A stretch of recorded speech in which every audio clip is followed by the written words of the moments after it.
Is there a secret sauce to recovering from migraine headaches? Why is it that some patients recover quickly and completely, while others don't and continue to struggle with their recovery? That's what we're going to be talking about on today's video. But first, my name is Dr. Kresimir Jug. I'm a chiropractor from London, Ontario, Canada, helping people recover from spinal-related health problems through the power of structural chiropractic care and life by design principles. And on today's video, the secret sauce to migraine recoverability. So I have 4 points that I'm going to be talking about today, but before we get to point number 1, there's a couple of things that I need to share in order for you to understand where I'm coming from and why I want to share this stuff with you. So I've been blessed, and we've been blessed because I practice with my wife, Dr. Rochelle. We've been blessed to be taking care of patients now for 17 years. I'm not new. You can see all of the grays. We've been blessed enough to have over 5,000 patient files. That means that there's 5,000 people that have walked through the door.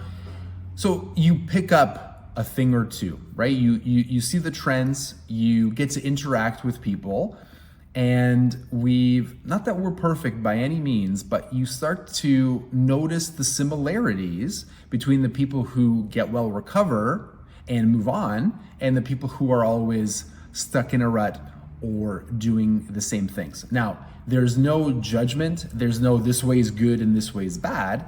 However, I wanted to share with you what we've clinically seen. I really think that this is the secret sauce in the sense that, there's care plans and care for everybody, but it's just interesting when similar ideas get applied to different people, how they react differently. So I think there's a lot of value in learning what the people who have gotten well and overcame obstacles, how they thought and how they went about it. And unfortunately, some of the people who haven't been able to, where their thoughts are and how they're thinking about it. So without further ado, let's move on to point number 1. So number 1, the people who recover, I wrote it down in case you see me looking down, that's what I'm looking at. They actually want to get better, and they have a deep-seated belief that they actually can.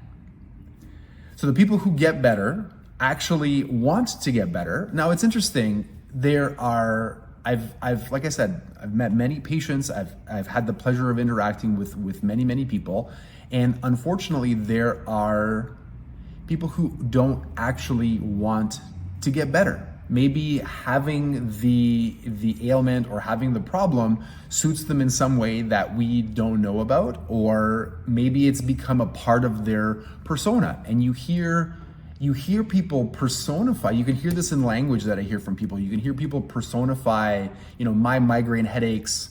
It becomes a part of their identity and a part of who they are. And I believe that sometimes it's more comfortable to keep that identity than it is to drop something that's defined so much of your life and actually recover and get better from it.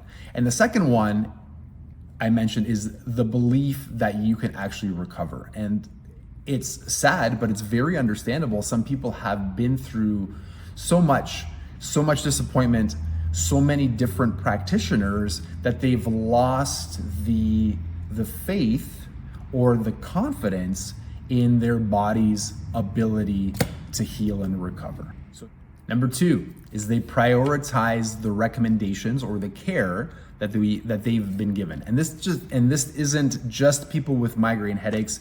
This is every patient that comes through the door. The ones who plan their life, and I know this might sound very dramatic, and in a way it kind of is dramatic, but it just is what it is. The people who plan their life around their chiropractic checkups or whatever care they're receiving, whether it's massage therapy or whether it's the recommendations from their family physician or their specialist, the people who tend to prioritize those things first and then plan their life around that versus trying to fit those recommendations around their life are the ones who typically get better. It's important to them. It's such an important that they've prioritized their whole life around the recommendations made from their healthcare practitioner or their provider, and they are willing to, reschedule or move or whatever it is necessary in order for them to get the help that they say that they want. Number 3, they do the fundamental, let's try this again. They do the fundamentals well, and they do the fundamentals often.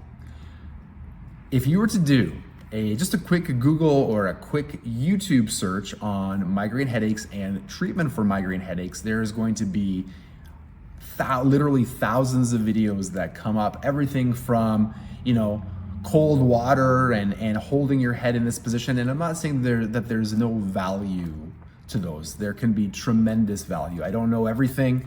I know that there's lots of good people helping a lot of people. However, there are a certain hierarchy or fundamentals in which things have to progress in order for you to get the result that you want, right? So take something really, really simple like mathematics. The reason that you don't start teaching a child calculus is because calculus depends on prior knowledge of addition and subtraction and basic algebra and division and multiplication. It's a much higher level concept, right? But in order to be good at calculus, you need to be really good at the fundamentals, which is subtraction and addition. And the same thing is true when it comes to your migraine headaches. The fundamentals, and I'll list them here for you, but the fundamentals of getting well from migraine headaches are neck structure, right? And I've created multiple videos on this, just look at the channel. But if the structure of your neck is not the way that it's supposed to be, then the likelihood of you healing, again, that's a fundamental, it needs to be there. But movement, right? There's people who lack they have migraine headaches, but they lack the basic ranges of motion of their neck. That's a fundamental. Stress, sleep, fuel, right? So in order for you to heal, those fundamentals need to be in place, and they need to be practiced on a regular basis, because as things get worse and as things degenerate, if the fundamentals aren't in place, it's going to speed the severity of the problem up. The people who have come in and who have recovered have been excellent at not just doing the fundamentals for a period of time, but doing them and maintaining them. And last but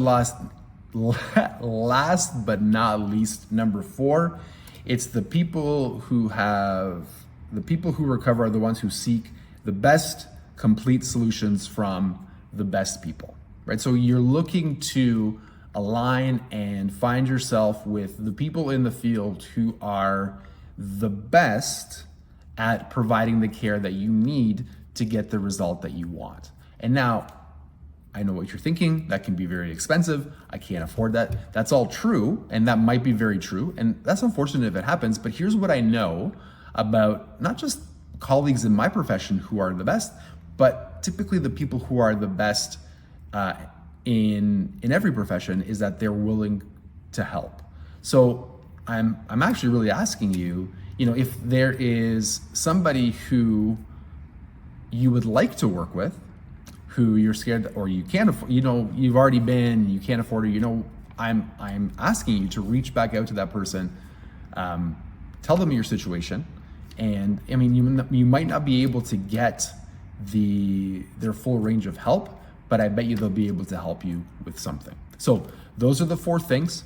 If I had to summarize the difference between what gets somebody well and what doesn't, it's those 4 things. I would love to answer any comments or questions, post them below.